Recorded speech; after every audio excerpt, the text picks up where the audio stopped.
माननीय अध्यक्ष जी, महामहिम श्री राज्यपाल जी के अभिभाषण पर बोलने का अवसर दिया, इसलिए आपको आभार व्यक्त करता हूँ।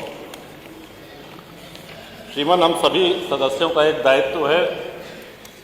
हम सब लोग गांव से आते हैं, जनता से जुड़े हुए लोग हैं, तो जो सरकारी योजनाओं में अगर कोई कमी, कोई खामी रह गई है तो उसको निष्पक्ष ढंग से यहाँ पर रखने का दायित्व हम सभी लोगों का है।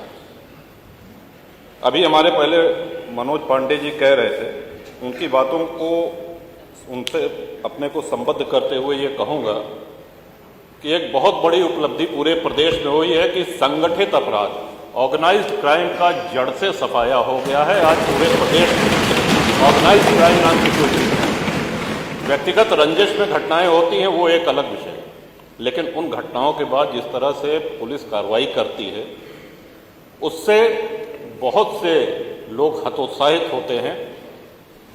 श्रीमान, माननीय मुख्यमंत्री जी ने हम सभी लोगों को ये अधिकार दिया है कि हम अपनी विधायक निधि से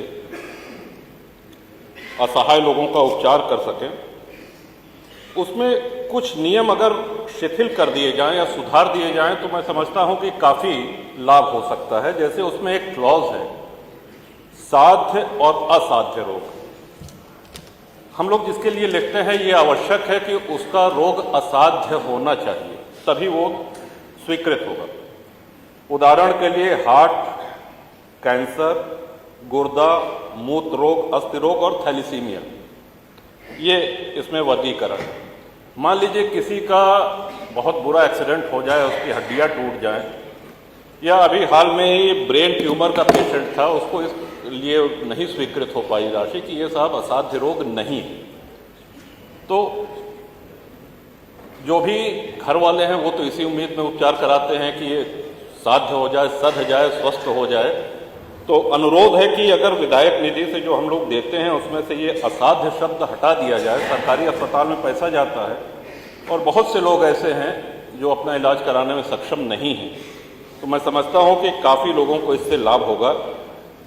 इसी के साथ साथ श्रीमान, पिछले वर्ष भी हमने करा था कि आयुष्मान कार्ड के लिए जो पात्रता है उसमें जो 7-8 बिंदु दिए गए हैं, उसमें 9वां बिंदु है कि यदि कोई 60 वर्ष का है, उसका राशन कार्ड 2019 से है, तो उसमें जो सदस्य 60 वर्ष के हों, यानी पति पत्नी दोनों 60 वर्ष के हों। अगली बिंदु में ये लिखते हैं कि जो व्यक्ति 70 वर्ष या उससे अधिक का हो, तो ये भ्रम पैदा करता है श्रीमान। एक और इसमें एक बिंदु है कि परिवार 6 यूनिट का होना चाहिए, यानी कि पति पत्नी हो और उनके 4 बच्चे हों। आज के समय में हम लोग अच्छी तरह से इस बात को समझ सकते हैं कि कौन लोग हैं जिनके 4 से अधिक बच्चे हैं और कितने लोग हैं। तो श्रीमान, ये अगर क्लॉज इसमें से हटा दिया जाए तो मैं समझता हूं कि असली पात्र व्यक्ति को इसका लाभ मिलेगा। महामहिम श्री राज्यपाल जी ने माननीय मुख्यमंत्री जी के लिए, उत्तर प्रदेश सरकार के लिए कहा कि प्रदर्शन और परिणाम में पूरे देश में नंबर 1 है। सरकार प्रदर्शन तो उत्तर प्रदेश में कर रही है, लेकिन परिणाम पूरा देश ही नहीं, पूरा विश्व देख रहा है और सराहना कर रहा है, प्रशंसा कर रहा है। और ऐसा नहीं है, गांव में सरकार की संवेदनशीलता की भी बहुत प्रशंसा हो रही है। एक छोटा सा उदाहरण भी देना चाहूँगा।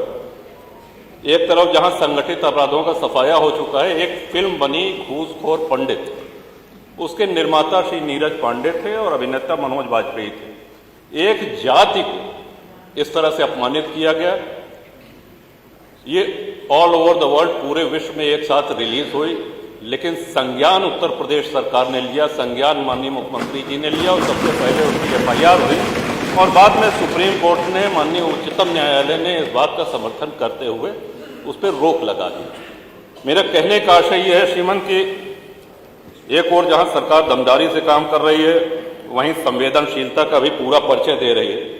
अपनी बात आगे बढ़ाते हुए श्रीमान, ये सभी माननीय सदस्यों से जुड़ी हुई बातें हैं। National highway authority of India NHAI ने बहुत से एक्सप्रेसवेज का, हाईवेज का निर्माण किया। उसके निर्माण में जो छोटी सड़कें थीं, जहां से उनकी मिट्टी जाती थी, वो क्षतिग्रस्त हो गई हैं और वो दायित्व NHAI का है उसको बनाने का। मैं समझता हूं कि NHAI अपने इस दायित्व का निर्वहन नहीं कर रही है। हम सब लोगों के यहाँ बहुत सी ऐसी सड़कें हैं जो क्षतिग्रस्त हुई हैं।